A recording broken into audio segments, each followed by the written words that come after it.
말씀 보시겠습니다. 사도행전 13장 42절에서 52절까지 말씀입니다. 사도행전 13장 42절에서 52절까지 말씀입니다.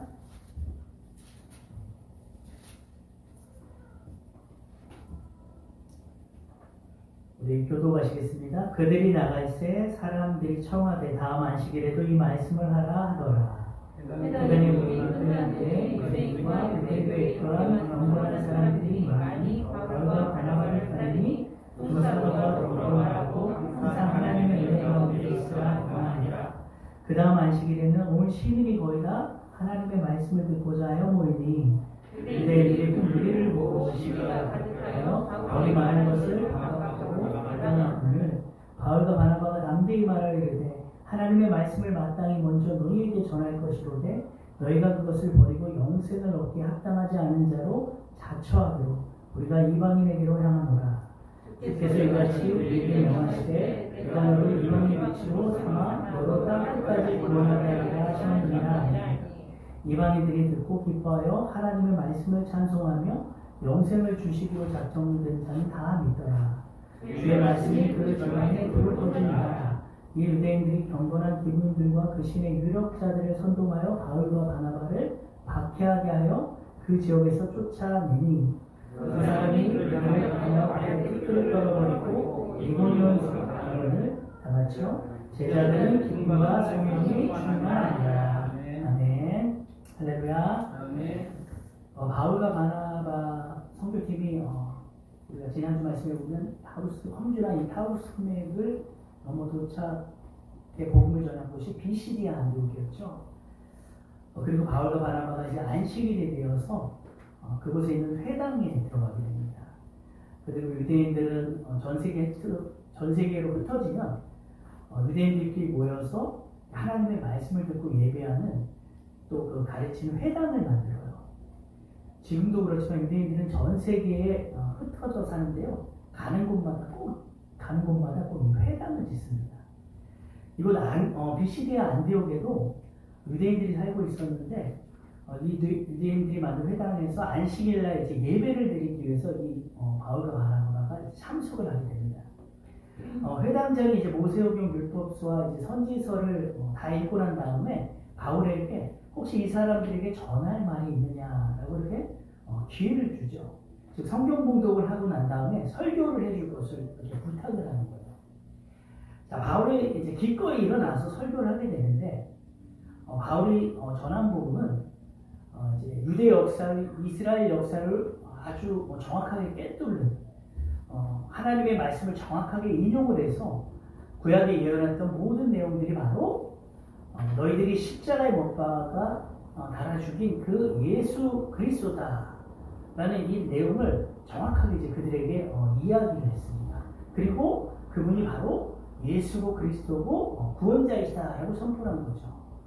자, 그런데 놀랍게도 바울의 첫 설교를 들은 이 회중들의 반응이 가히 폭발적이었어요.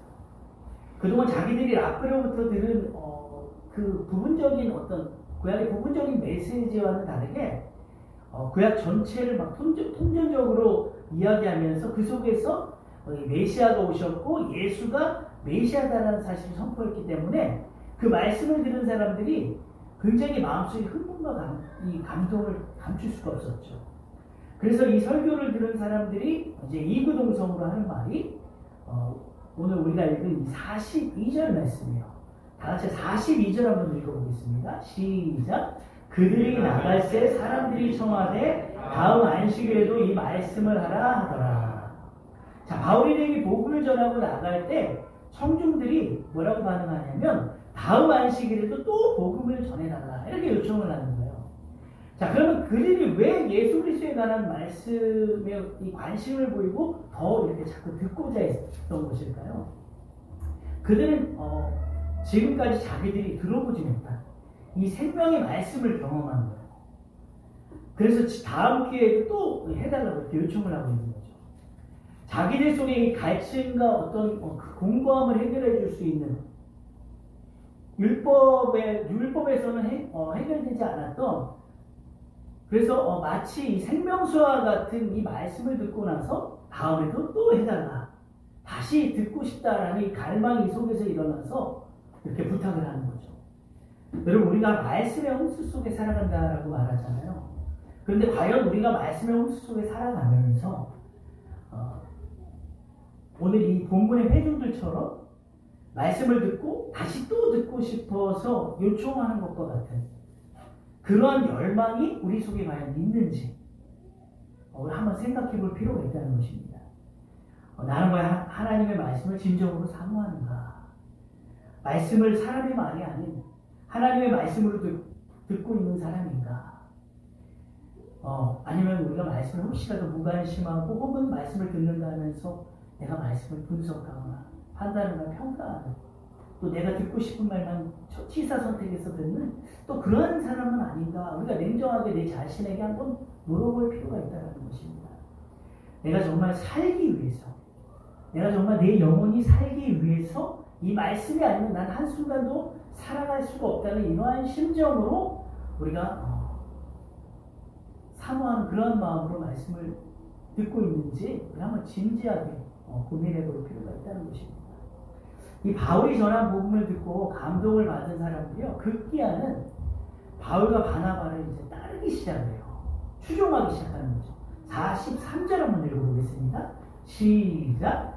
회당의 모임이 끝난 후에 유대인과 유대교에 입교한 경건한 사람들이 많이 바울과 바나바를 따르니 두 사도가 더불어 말하고 항상 하나님의 은혜 가운데 있으라 권하니라. 자, 바울의 설교를 들은 사람들이요, 적극적으로 바울을 따르고 추종하기 시작하는 거예요. 그런데 여기서 바울의 태도를 한번 보십시오. 자기를 추종하고 따르는 자들에게 뭐라고 말하냐면 항상 하나님의 은혜 가운데 있으라 이렇게 권합니다. 여기서 권한다는 말은요, 설득하다라는 의미가 있어요. 여러분 한번 생각을 해보세요. 말씀에 은혜가 있었어요. 말씀에 감동이 있었어요. 그리고 그 다음에 한 번 더 요청해달라고 하는 이러한 그들의 부탁이 있었고 이제는 사람들이 막 따르기 시작하는 거예요. 이것은 어찌 보면 지극히 정상적인 반응이잖아요. 우리도 그렇잖아요. 어느 목사님, 누군가가 이제 어느 목사님이나 누군가 말씀을 전하고 은혜가 되고 또 감동이 되면 또 듣고 싶고 또 우리도 따르게 되잖아요. 요즘 같은 때는 또 인터넷으로도 또 아주 계속해서 이 말씀을 또 듣곤 하지 않습니까? 이때에도 이 바울과 바나바로부터 지금까지 들어보지 못한 그 복음의 말씀을 들었기 때문에 그들이 지금 바울과 바나바를 따르고 추종을 하는 것이요. 그런데 바울과 바나바는 자기들의 입장을 분명하게 표명했다는 거죠. 나를 따르지 말라고 하는 거예요. 그 대신에 항상 하나님의 은혜 안에 머물러 있으라 이렇게 강하게 그들을 설득합니다. 자, 여러분 한번 생각해 보세요. 우리를 따르지 말고 하나님을 따르라는 것인데요. 우리는 따를 대상이 아니라 오직 하나님만이 따를 대상이라고 지금 이야기하고 있는 거예요. 여러분, 사람은 능력이 있고 지위가 있고 누군가에게 영향력을 줄 수 있는 위치에 있으면요, 이 관심과 인기의 그런 유혹이요 항상 따르게 되어 있어요.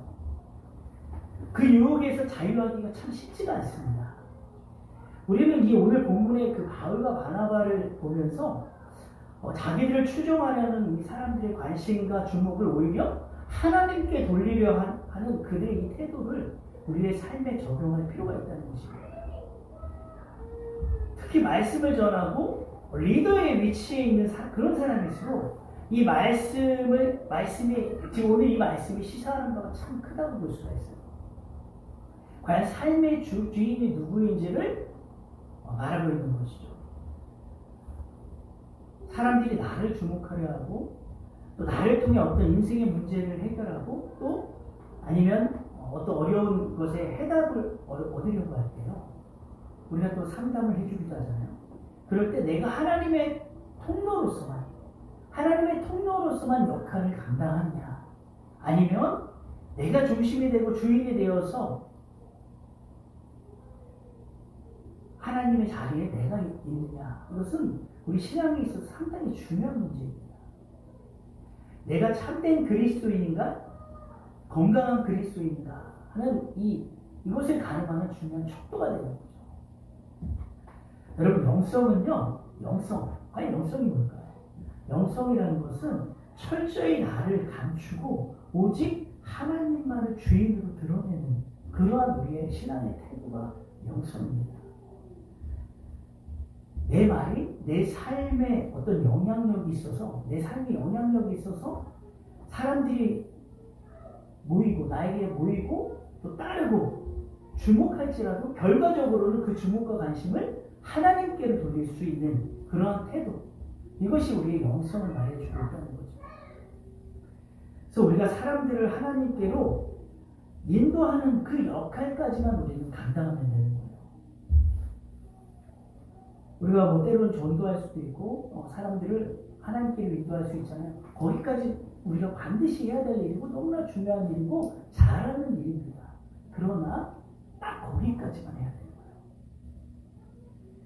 어떻게 해서든지 이 사람들이 하나님을 주목하게끔 만들어야 하는 것이 우리가 해야 될 일이라는 거죠. 만일 사람들이 끝까지 나를 따르고 나를 주목해서 내 존재감이 자꾸 이렇게 부각이 되면은, 내 주가가 자꾸 올라가게 되면은 그것은 그 사람도 망하고 나도 망하는 거예요. 다 같이 죽자는 거예요. 그래서 우리는 항상 우리의 삶에 우리가 상당한 영향력이 있는 사람들일지라도 사람들이 나를 추종하면 안 돼요. 나를 따를지라도 그 사람들을 하나님 만날 수 있게끔 해줘야 한다는 것입니다. 그래서 이것을 꼭 기억하시고 여러분과 제가 이제 하나님의 축복의 통로로서만 그 역할을 감당하기를 축복합니다. 자, 이렇게 바울의 설교를 듣고 그 다음 안식일에는 이제 더 많은 사람들이 모여들었어요. 44절 한번 읽어보겠습니다. 시작. 그 다음 안식일에는 온 시민이 거의 다 하나님의 말씀을 듣고자 하여 모이니. 너무 놀랍지 않습니까? 사람들이 어떠한 기적을 보고 모인 것이 아니라 단순히 이 바울이 전하는 이 복음의 말씀을 듣고 이렇게 모였다는 것은 정말 너무나도 놀랍고 주목할 만한 사실이에요. 이들이 한 주간 얼마나 말씀을 사모하고 기다렸는지 예상이 되지 않습니까? 한 주가 언제 지나가려나, 진짜 이런 마음, 한 주를 어떻게 기다리나 하는 이런 간절한 마음으로 다음 안식일을 기다렸던 거예요.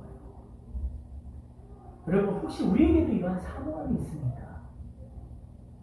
하나님의 말씀이 기다려지고 기대가 되어서 빨리 주일이 되었으면 하는, 빨리 교회 가는 날이 되었으면 하는 그런 마음이 여러분과 제 속에 과연 있는지 한번 생각해 봐야겠죠. 아니, 벌써 주일이야? 왜 이렇게 주일이 빨리 오는 거야? 또 교회 가야 되는 거야? 혹시 이러한 생각이 우리 속에 있지 않은지 우리가 한번 생각해 볼 필요가 있죠. 그래서 진짜 복 있는 사람은요, 이렇게 복음을 듣고 마음이 열리고 그 말씀을 들으려고 날마다 사모하는 마음이 있는 사람이 진짜 복 있는 사람이에요. 시편 기자가 말했잖아요. 하나님의 말씀을 날마다 즐거워하고 주야로 묵상하는 자가 진짜 복이 있다, 이렇게 말하지 않았습니까? 그래서 여러분, 우리가 진짜 복 있는 사람이 되려면요, 말씀 사모고 예배를 사모하는 그런 사람이 되어야 될 줄 믿습니다. 아무리 내가 믿음이 좋고 영성이 있다, 내가 영성이 좋다 이렇게 말할지라도요, 예배가 뒷전되어 버리고 말씀에 관심이 없다면요, 그것은 영성이 좋다고 말할 수 없어요. 건강한 그리스도인이라고 볼 수가 없습니다. 오늘날 하나님을 만나고 싶다, 오늘도 하나님을 만나고 싶다, 하나님이 오늘은 내게 어떤 말씀을 주실까 하는 이런 기대감을 가지고 교회에 우리가 나와야 되고, 그런 마음으로 한 주간을 또한 살아가야 되는 것입니다. 우리 주님교회 성도님들은 모두가 꼭 그런 복 있는 분들이 되시길 축복합니다. 자, 그런데 이런 사람들만 있으면 참 너무 교회가 행복하고 좋을 텐데, 어딜 가나 꼭 그 반대의 사람들이 꼭 함께 공존하죠. 45절 한번 읽어볼게요. 시작. 유대인들이 그 무리를 보고 시기가 가득하여 바울이 말하는 것을 반박하고 비방하거든요. 자, 바울의 전도 여행에 아주 단골 손님으로 매번 등장하는 인물들이 바로 이 유대인들이에요. 자, 이들이 무엇을 합니까? 시기가 가득하여 바울과 바나바가 더 이상 말씀을 전하지 못하도록 지금 반박하고 비방을 합니다. 이들 마음에 뭐가 가득했냐? 시기가 가득했다라고 말하죠. 여러분, 시기와 질투는 보통 자기와 이제 동등하거나 비견될 수 있는 그렇게 여겨지는 사람에 대해서 일어나는 것이 바로 시기하는 마음이에요. 그래서 아마도 이 시기하는 유대인들은 평소에 하나님의 말씀을 전하는, 설교하는 그런 자리에 있던 리더십들이 아니었나 이렇게 충분히 짐작할 수가 있죠. 자, 그런데 자기들이 설교할 때는 이 사람들이 생각해요. 이렇게 사람들이 사모하고 모여들지가 않았는데 지금 이 다른 타지역에서 온 이 바울과 이 바나바의 이 설교를 듣기 위해서는 지금 수많은 사람들이 이렇게 모여드는 것을 보고 이 속에서 얼마나 이 시기와 질투하는 마음이 막 끌어올랐겠습니까? 더군다나 예수는 막 그리스도시다, 메시아다, 그분이 구원자다 라고 하는 이 생명의 막 복음을 듣고 많은 사람들의 마음이 막 흔들리고 또 그들을 막 따르게 되니까 자연히 어떻게 됩니까? 자기들의 그 영향력은 감소가 되고 더 이상 이제 자기들이 이제 위기의식이 점점 느껴지기 시작하니까 이런 시기와 질투하는 마음들이 끌어오를 수밖에 없는 거예요. 그래서 바울과 바나바가 더 이상 이제 복음을 전하지 못하도록 이렇게 지금 방해를 하고 있는 거예요. 자, 그런데 영적으로 보면 결국 그들이요, 바울이 전하는 말, 바로 이 복음에 대해서 반박하고 비방하고 대적을 하고 있는 거예요. 항상 사탄 마귀가 하는 일이 이 일이에요. 사람들을 들어서, 즉 사람들을 조종해서 하는 일이 하나님의 복음에 대적을 하는 일이 이 어둠의 세력들이 하는 일이에요. 그러니까 우리가 어떻게 해서든지 우리로 하여금 하나님의 말씀을 듣지 못하게 하는 일이 사단 마귀가 가장 해야 될 일이고 그들의 사명이라고 볼 수가 있어요. 어떻게든 말씀 못 듣게, 어떻게든 예배 참석하지 못하게 하는 것이 그들이 하는 일이에요. 그걸 누굴 통해 하냐? 바로 사람들을 통해 하는 거죠. 여러분, 시기와 질투는요, 대부분 어떤 감정에서 나옵니까? 열등감이라는 감정에서 나와요. 그래서 주님의 이 공동체 안에서는 참 어울리지 않는 그런 감정인데, 왜 이런 감정이 생기냐면 내가 더 높아지려고 하고 더 인정받고 싶고 또 주인이 되려고 하는 마음이 자꾸 우리 속에 생기다 보면은 이 시기와 질투라는 감정이 자꾸 일어나게 됩니다.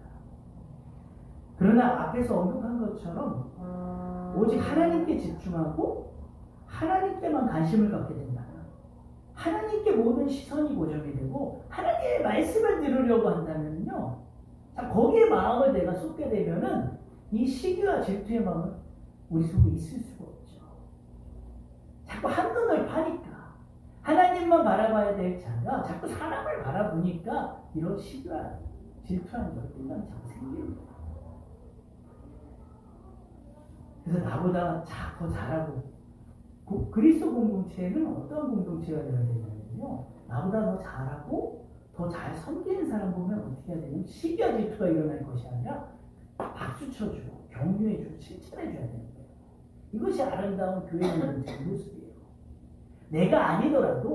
나 아니더라도 다른 사람을 통해서 오직 하나님의 영광이 드러날 수만 있다면 적극적으로 지지할 수 있는 사람이 진정 아름다운 사람인 거죠.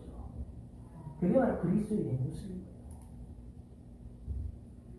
그래서 우리 주님의 교회 성도인들은 이 시기 질투가 아닌 늘 이 사랑과 격려의 그런 마음으로 가득한 분들이 되시길 축복합니다. 자, 바울이요, 이제 그들의 그 비방과 반박에 불구하고 그들의 그 방해에 굴하지 않아요. 그리고 그 방해가 과연 어떠한 의미가 있는지를 정확하게 이제 설명을 해요. 자, 46절입니다. 한번 읽어볼게요. 시작. 바울과 바나바가 담대히 말하여 이르되 하나님의 말씀을 마땅히 먼저 너희에게 전할 것이로되 너희가 그것을 버리고 영생을 얻기 합당하지 않은 자로 자처하기로 우리가 이방인에게로 향하노라.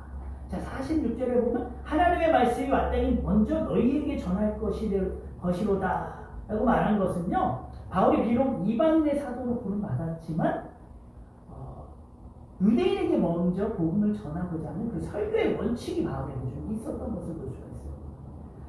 그러나 너희가 하나님을 그것을 버리고 영생을 얻기에 합당하지 않은 자로 자처하였다 이렇게 말을 하죠. 이것은 무엇을 말합니까? 바울과 바나바가 왜 유대를 떠나 이방인에게로 갈 수밖에 없었는지를 그 이유를 또 보여주고 있다고 볼 수가 있어요. 자, 여러분 바울과 바나바의 마음속에요. 특별히 또 이 바울의 마음속에는 이 자기 동족 유대인에 대한 그 뜨거운 그 열정과 애정이 있었어요. 로마서 9장, 10장, 11장에 아주 고민하면서 쓴 내용이 뭐냐면요. 바로 이 동족 유대인들에 대한 그런 말씀이에요. 그들은 왜 복음을 거부하는 것일까? 왜 복음을 전하는데 반발하고 받아들이지 않는 것일까? 그에 대해서 오랜 시간 이 바울이 고민하다가 내린 결론이 뭐냐면 이 모든 것이 결국 하나님의 지혜였다라고 이렇게 말합니다. 하나님의 지혜였다. 이 모든 것이. 유대인의 속성상 그들이 만약 복음을 거부하지 않고 이렇게 다 받아들였다면 그들은 복음을 다른 사람들에게 전하고 남을 가능성이 희박하다는 거죠.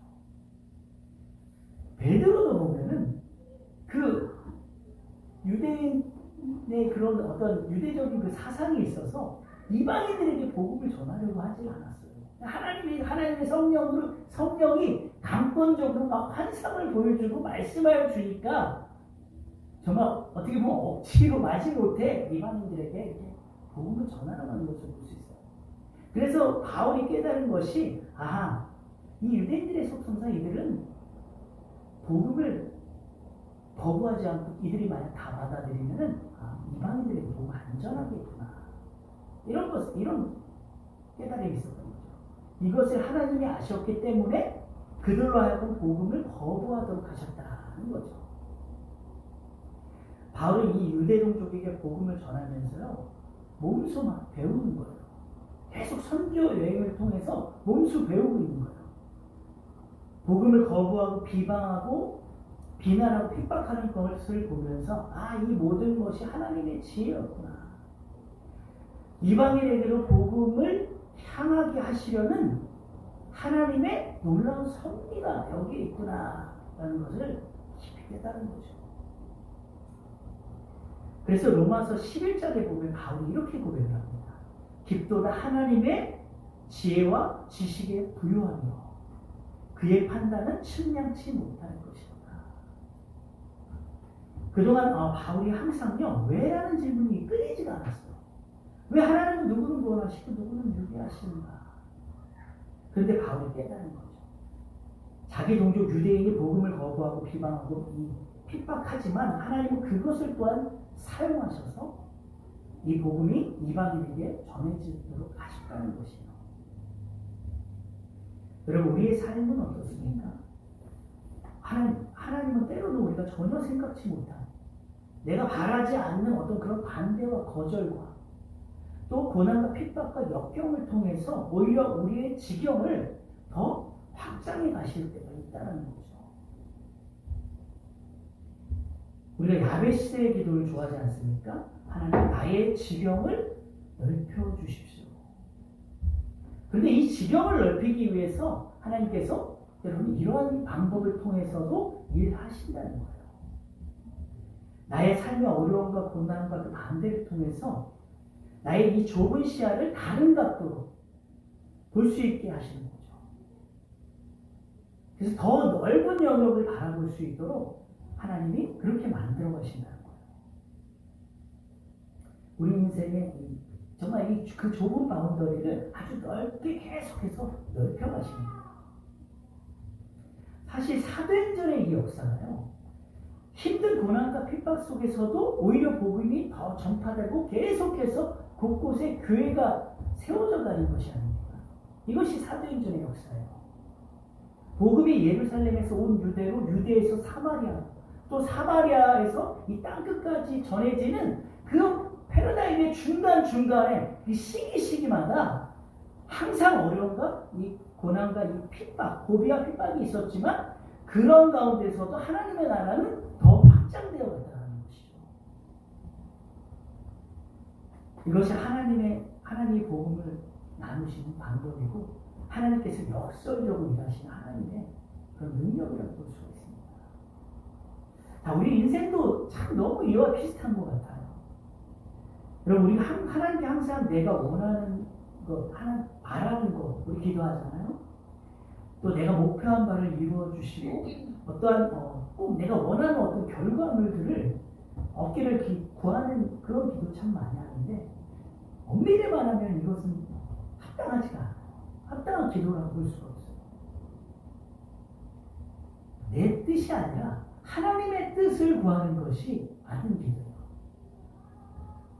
그래서 때로는 기도와 정반대의 상황이 내 인생 가운데 펼쳐질지라도 우리가 낙심하지 말고 실망하지 말아야 돼요. 왜 그러냐면 결국은 하나님께서 우리의 인생에 어떤 새로운 또 길을 또 열어 가시기 때문이에요.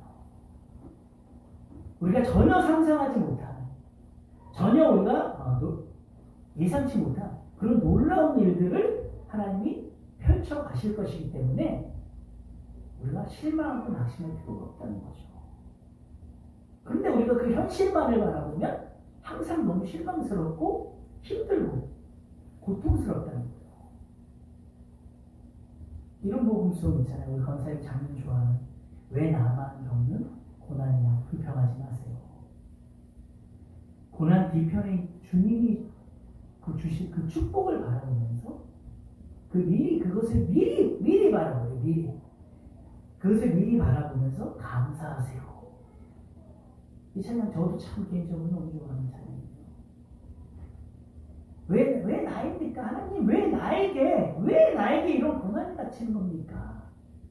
도대체 왜 나한테 이런 일이 있는 겁니까?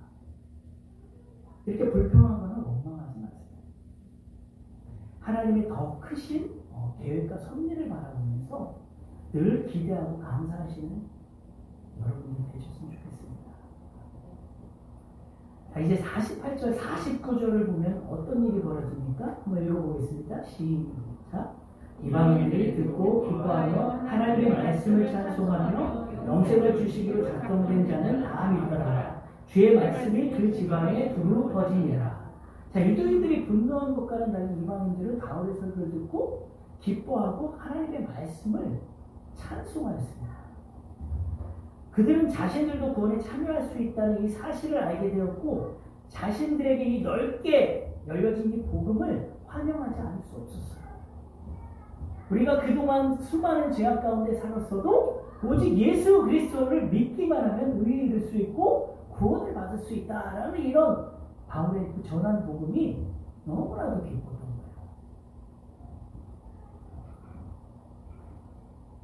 자신들이 전혀 기대하지 않았던 그 또한 무엇까지도 받게 됩니까? 영생이라는 것을 받게 되었기 때문에, 선물을 받게 되었기 때문에 그들은 기쁨과 찬송을 주체할 수 없었던 거죠.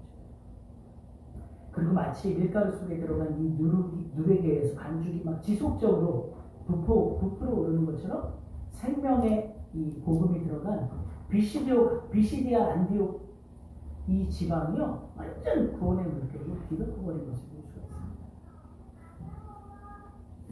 여러분, 우리는요 하나님의 최고 선물인 영생을 받으신 분들이 믿으시기 바랍니다. 그리고 하나님을 기뻐하시고 찬송하시기 바랍니다.